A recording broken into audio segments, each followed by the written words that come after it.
tahun 1965, Indonesia seperti berdiri di ujung pisau. Ketegangan politik sangat tinggi. Negara yang baru berumur 2 dekade ini terjebak dalam pusaran bentrokan ideologi. Presiden Soekarno, bapak kemerdekaan Indonesia yang karismatik, mulai kehilangan kendali. Partai Komunis Indonesia, salah satu yang terbesar di dunia, pengaruhnya semakin kuat. Keseimbangan yang rapuh ini hancur pada dini hari tanggal 1 Oktober. Sekelompok perwira militer yang menyebut diri mereka Gerakan 30 September melancarkan kudeta yang berani. Mereka menculik dan membunuh 6 jenderal tinggi Angkatan Darat, menciptakan gelombang kejut di seluruh Nusantara. Percobaan kudeta G30S ini menjerumuskan Indonesia ke dalam kekacauan dan ketidakpastian. Rumor dan desas-desus berputar-putar takut paranoia. Bangsa ini menahan napas, bersiap menghadapi perang saudara. Di tengah-tengah ketakutan dan kekerasan inilah, Kolonel Sarwo Edhi Wibowo, Komandan Resimen Para Komando Angkatan Darat yang elit, muncul sebagai tokoh sentral. Dia akan memainkan peran penting dalam membentuk arah sejarah Indonesia. Tindakannya selama periode penuh gejolak ini yang seringkali diselimuti kontroversi, terus diperdebat-debatkan dan dibeda oleh sejarawan dan analis politik. Sarwo Edhi Wibowo adalah produk dari zamannya, ditempa dalam api revolusi. Lahir tahun 1925 di Purworejo, Jawa Tengah, ia menyaksikan langsung kekejaman penjajahan. Ia bergabung dengan pembela tanah air PT bentukan Jepang selama Perang Dunia Kedua, mendapatkan pengalaman militer yang berharga. Setelah Indonesia merdeka, ia berjuang dengan berani melawan pasukan kolonial Belanda yang kembali. Keberanian dan kecerdasan taktisnya membuatnya dikenal sebagai prajurit yang tangguh dan cakap. Pada tahun 1965, Sarwo Edhi telah mencapai pangkat kolonel dan memimpin RPKAD, unit pasukan khusus elit TNI Angkatan Darat. Dikenal karena latihan mereka yang keras dan kesetiaan yang tak tergoyahkan, RPKAD ditakuti sekaligus dihormati. Mereka adalah prajurit yang teruji dalam pertempuran, ahli dalam perang gerilya dan operasi kontra pemberontakan. Di bawah kepemimpinan Sarwo Edhi, RPKAD menjadi kekuatan yang tangguh, siap untuk menyerang dengan cepat dan tegas. Ia menanamkan rasa patriotisme dan disiplin yang mendalam pada anak buahnya. Ia juga mengembangkan lingkungan kepatuhan tanpa bertanya, suatu sifat yang akan memiliki konsekuensi jangka panjang di bulan-bulan mendatang. Saat kebingungan melanda setelah kudeta G30S, Sarwo Edhi bertindak cepat dan tegas. Dalam beberapa jam setelah penculikan para jenderal, ia telah memobilisasi pasukan RPKAD-nya. Mereka mengamankan instalasi-instalasi penting di Jakarta, termasuk stasiun radio nasional, mencegah para pelaku kudeta mengkonsolidasikan kendali mereka. Respons cepat Sarwo Edhi sangat penting dalam membalikkan keadaan melawan gerakan G30S. Pasukannya, bersama dengan unit-unit tentara loyalis lainnya, dengan cepat mengalahkan para pemberontak, merebut kembali kendali ibu kota dalam beberapa hari. Dengan kudeta yang dipadamkan, gelombang histeria anti-komunis melanda Indonesia. PKI yang sudah menjadi sasaran kecurigaan dan permusuhan dari elemen-elemen konservatif di dalam militer dan kelompok-kelompok agama, dituding mendalangi kudeta tersebut. Pembersihan brutal pun terjadi. Sarwo Edhi, yang didorong ke panggung nasional karena perannya dalam menumpas kudeta, ditugaskan untuk memulihkan ketertiban dan membasmi tersangka komunis. Pasukannya beroperasi dengan efisiensi yang kejam menyebar ke seluruh negeri, terutama di Jawa dan Bali, di mana PKI memiliki dukungan yang kuat. Mereka melakukan penangkapan massal, interogasi, dan eksekusi.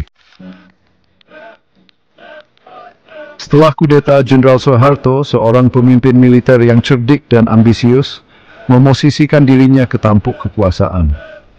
Ia secara bertahap menyingkirkan Presiden Soekarno, mengkonsolidasikan cengkeramannya pada pemerintahan dan mengantarkan era baru yang dikenal sebagai Orde Baru. Sarwo Edhi, yang awalnya dipuji sebagai pahlawan karena perannya dalam menghancurkan kudeta dan menekan komunis, mendapati dirinya semakin berselisih dengan rezim baru. Ada bisikan-bisikan perbedaan pendapat, Rumor tentang Sarwo Edhi yang mengungkapkan ketidaknyamanan atas kebrutalan pembersihan anti-komunis dan mempertanyakan otoritarianisme Soeharto yang semakin meningkat. Bisikan-bisikan ini tidak luput dari perhatian. Soeharto, yang selalu pragmatis, menyadari popularitas Sarwo Edhi dan potensi ancaman yang ditimbulkannya. Sambil memuji jasa Sarwo Edhi kepada bangsa di depan umum, Soeharto mulai menyingkirkannya, memindahkannya ke posisi yang kurang berpengaruh. Dalam sebuah langkah yang secara luas dilihat sebagai penurunan pangkat, Sarwo Edhi diangkat sebagai Duta Besar Indonesia untuk Korea Selatan pada tahun 1967. Itu adalah pengasingan strategis, menyingkirkannya dari pusat kekuasaan di Jakarta. Bagian 5. Pergeseran kekuasaan dan marginalisasi. Marginalisasi Sarwo Edhi menandai titik balik dalam karirnya. Pernah menjadi pemain kunci dalam peristiwa yang membentuk kembali Indonesia, ia kini disingkirkan. Meskipun diturunkan pangkatnya, Sarwo Edhi tetap menjadi sosok yang dihormati, baik di dalam militer maupun di kalangan masyarakat umum. Ia terus mengabdi kepada negaranya dengan tekun dalam berbagai kapasitas, termasuk sebagai Panglima Militer Daerah di Sumatera. Namun, ia tidak pernah lagi dipercayakan dengan tingkat kekuasaan dan pengaruh yang sama seperti yang ia miliki selama bulan-bulan gejolak di tahun 1965 dan 1966. Alasan dibalik marginalisasi Sarwo Edhi kompleks dan beragam. Beberapa sejarawan percaya bahwa Soeharto, yang selalu waspada terhadap saingan potensial, melihat popularitas dan sifat independen Sarwo Edhi sebagai ancaman. Yang lain berspekulasi bahwa Soeharto tidak nyaman dengan pengetahuan Sarwo Edhi tentang cara kerja internal pembersihan anti-komunis, sebuah babak kelam yang ingin diabaikan oleh rezim Orde Baru. Apapun alasannya, penyingkiran Sarwo Edhi adalah bukti pergeseran kekuasaan dan sifat politik Indonesia yang seringkali kejam. Bagian 6. Melampaui mitos. Menilai kembali tragedi 1965. Peristiwa tahun 1965 hingga 1966 telah meninggalkan bekas luka yang tak terhapuskan pada jiwa Indonesia. Narasi resmi yang disebarkan oleh rezim Soeharto selama beberapa dekade menggambarkan pembersihan anti-komunis sebagai respons yang diperlukan terhadap upaya kudeta komunis. Namun, dalam beberapa tahun terakhir, ada gerakan yang berkembang untuk memeriksa kembali periode ini, untuk melampaui mitos dan propaganda dan menghadapi kebenaran masa lalu yang tidak nyaman. Sejarawan dan aktivis hak asasi manusia telah menantang jumlah korban tewas resmi, yang memperkirakan sekitar 500.000 orang terbunuh. Beberapa perkiraan yang kredibel menempatkan jumlah korban mendekati 1 juta. Ada juga bukti yang berkembang bahwa kekerasan tersebut bukan hanya luapan spontan sentimen anti-komunis, tetapi kampanye pembunuhan massal yang diatur secara hati-hati, yang melibatkan militer, kelompok paramiliter, dan milisi sipil. Bagian 7. Sebuah kehidupan dalam ujian. Warisan Sarwo Edhi. Warisan Sarwo Edhi Wibowo kompleks dan kontroversial. Ia adalah seorang perihidup melalui masa-masa yang luar biasa, seorang prajurit yang memainkan peran penting dalam membentuk nasib bangsanya. Ia dipuji sebagai pahlawan karena perannya dalam menghancurkan kudeta G30S dan menekan ancaman komunis. Namun ia juga terlibat dalam pembunuhan massal yang terjadi selanjutnya. Sebuah noda hitam dalam catatannya yang terus memecah belah opini.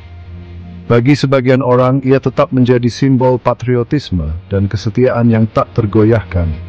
Seorang pria yang mempertaruhkan nyawanya untuk membela negaranya dari musuh-musuhnya. Bagi yang lain, ia mewakili kebrutalan dan ekses rezim Orde Baru, sebuah pengingat akan babak kelam dalam sejarah Indonesia. Ini adalah warisan yang sulit dikategorikan. Hasil bukti free by Marcel dan sekini. Bagian 8. Gema masa lalu, pentingnya pemahaman sejarah. Peristiwa tahun 1965 hingga 1966 terus bergema di Indonesia saat ini. Luka masa lalu tetap tak tersembuhkan. Hantu para korban menghantui ingatan bangsa. menuntut pengakuan dan keadilan. Meskipun rezim Soeharto dan narasi resminya telah lama runtuh, warisan masa-masa penuh gejolak itu terus membayangi masyarakat Indonesia. Memahami kompleksitas periode ini, melampaui narasi sederhana tentang pahlawan dan penjahat, sangat penting untuk rekonsiliasi dan penyembuhan nasional. Ini membutuhkan konfrontasi dengan kebenaran yang tidak nyaman, mengakui penderitaan para korban, dan meminta pertanggungjawaban mereka yang bertanggung jawab atas tindakan mereka. Bagian 9. Kesimpulan. Menavigasi labirin sejarah. Kehidupan dan karir Sarwo Edhi Wibowo menawarkan jendela ke periode yang bergejolak dan penting dalam sejarah Indonesia. Kisahnya adalah pengingat bahwa masa lalu tidak pernah benar-benar berlalu, bahwa masa lalu terus membentuk masa kini kita dan memengaruhi masa depan kita. Menavigasi labirin sejarah membutuhkan nuansa, empati, dan kemauan untuk menghadapi kebenaran yang tidak nyaman. Hanya dengan demikian kita berharap untuk belajar dari kesalahan masa lalu dan membangun masa depan yang lebih adil dan setara bagi seluruh rakyat Indonesia.